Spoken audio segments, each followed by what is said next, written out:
सिंध के वॾे वज़ीर सैयद मुराद अली शाह की सदारत हेठ शहीद ज़ुल्फ़कार अली भुट्टो इंजीनियरिंग कॉलेज गडाप और नेशनल मेडिकल कॉम्प्लेक्स जो कम मुकम्मल थियण और तरक्याती मनसूबन बाबत इजलास थी गुजरियो। इजलास में लागापियल वज़ीरन और खातन के अमलदारन तरक्याती मनसूबन ते हलंदड़ कम बाबत आगाही ॾिनी। शहीद ज़ुल्फ़कार अली भुट्टो इंजीनियरिंग कॉलेज गडाप 1554 एकड़न की एराज़ीअ ते तामीर कयो पियो वञे। हिन वक्त ताईं 730 मिलियन रुपया ख़र्च कया विया आहिनि। वॾे वज़ीर सैयद मुराद अली शाह चयो त ही कॉलेज मलीर के शागिर्दनि लाइ इंतहाई ज़रूरी है। उन जे कम के तेज़ कयो वञे।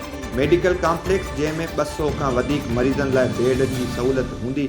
नेशनल मेडिकल कॉम्प्लेक्स के तामीर लाइ 1 अरब रुपया ख़र्च कया विया आहिनि, जंहिंमें ICU, Burns ward, dialysis, emergency unit समेत ॿियूं सहूलतूं ॾिनियूं वेंदियूं।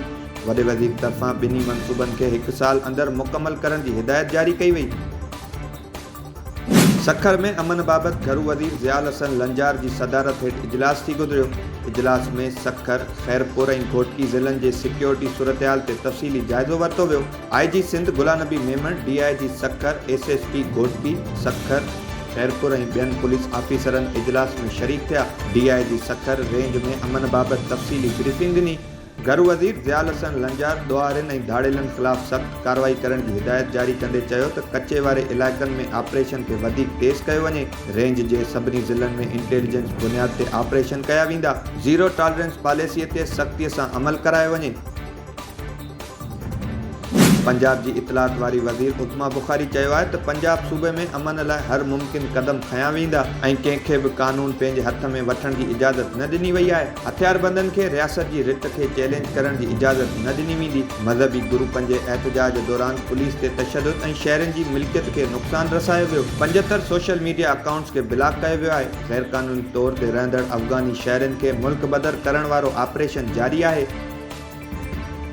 औरतुन के बाइख्तियार बनाने के उन्वान हेठ चीनी सिफारत खाने तरफा एक खास तकरीब मुनक़िद कई वई, जंहिंमें PP के मरकजी अगवान फरियाल टालपुर, सूबाई वज़ीर शर्जील इनाम मेमन, सूबाई वज़ीर तालीम और चीनी सिफारतकार यांग जिन डोंग शिरकत कई। तकरीब के फरियाल टालपुर खिताब कंदे चयो तो पाकिस्तान और चीन की दोस्ती सिर्फ सियासी न पर अमन, तरक्की, बराबरी की गडियल ख्वाबन की भाईवारी है। शहीद मोहतरमा बेनज़ीर भुट्टो की औरतुन के हक लाइ जदोजहद के खराज तहसीन पेश कया थी। हुकूमत तरफा अवाम में सस्तो गोश्त वापराइण लाइ फ़ैसिलो कयो वियो आहे। सरकारी ज़रियनि मूजिब बोर्ड सबब ज़रात और चौपायो माल के कापारी धक लगो आहे। तंहिं करे कुछ वक्त लाइ गोश्त, बेदा और मुर्गी की एक्सपोर्ट ते पाबंदी लगाइण की तजवीज़ ॾिनी वई आहे।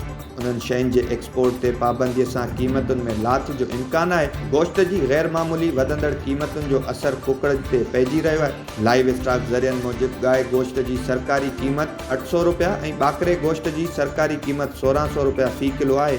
सॼे मुल्क में किथे भी गोश्त सरकारी अघनि ते विकिरो नथो थिए।